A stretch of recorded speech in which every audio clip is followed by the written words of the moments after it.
Days हो गया ये एग्जाम भी आसपास దగ్గర आ रही है, स्कूल भी नहीं जा रही है, इसीलिए उधर रोड ब्लॉक कर दिया। बच्चा भी स्कूल नहीं जा रही है, वो जगह भी हमारा है 20 इयर्स हमारा है।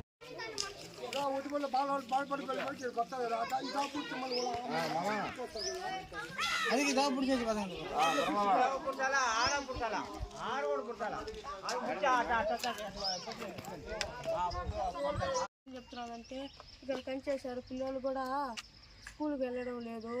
16వ తేదీన 3వ నెల నుంచి స్కూల్కి వెళ్ళడం లేదు।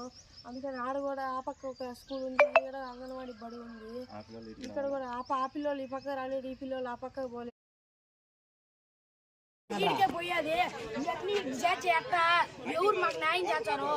పిల్లలు ఇప్పుడు పాకన్నా రోజు పోయే వాళ్ళు ఇప్పుడు పాలేదు, మేము కూడా బాగాలేదు। ఇప్పుడు ఎట్ట మెచ్చి ఇప్పుడు మా తాత కానీ ఏడే పోతున్నాము, వీళ్ళు ఎట్టేసినారు, మాకు అన్యాయం చేసినారు, మా భూములు। आपको मेरा नाम लीला नंदन है, मैं 7वीं सेक्टर में पढ़ रहा हूँ। मैं आज बच्चों बोला है कि मैं स्कूल भी नहीं जा रही है, 10 डेज से 16 3 नेला से नहीं जा रही है बोला।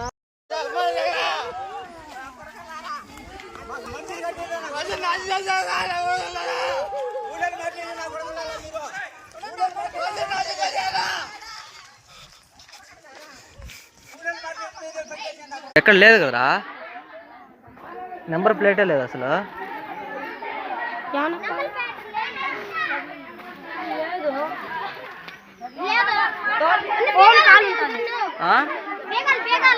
బీగాలు లేవులే, ఉండేది ఇల్లు స్థలాలు భూమి అంతా తీసుకున్నారు, ఎవరో ఒకరో ఇచ్చిన దానికి అంతా ఆకరించుకున్నారు। ఏది మా మా మా సొత్తు అది, మాకు హక్కు ఉన్నది, కానీ మా రాత్రుల్లోనే మొలతాన్ని తీసేసిండారు।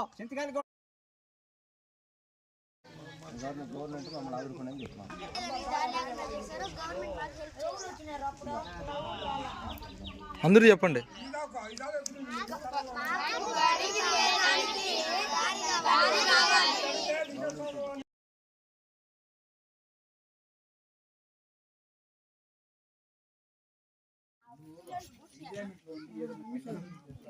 అది ఎంజాయ్మెంట్ కోసం చేయొద్దు, కొత్తగా ఉండే దాంట్లో చేసుకోమని ఇలాగా సార్, ఉండే చేసుకో, ఉండే దాంట్లో చేసుకోమని పోటీ ఇలాగా సార్, ఉండే దాంట్లో చేసుకోండి మీరు అని పోటీ ఇలాగా 4 ఎకరం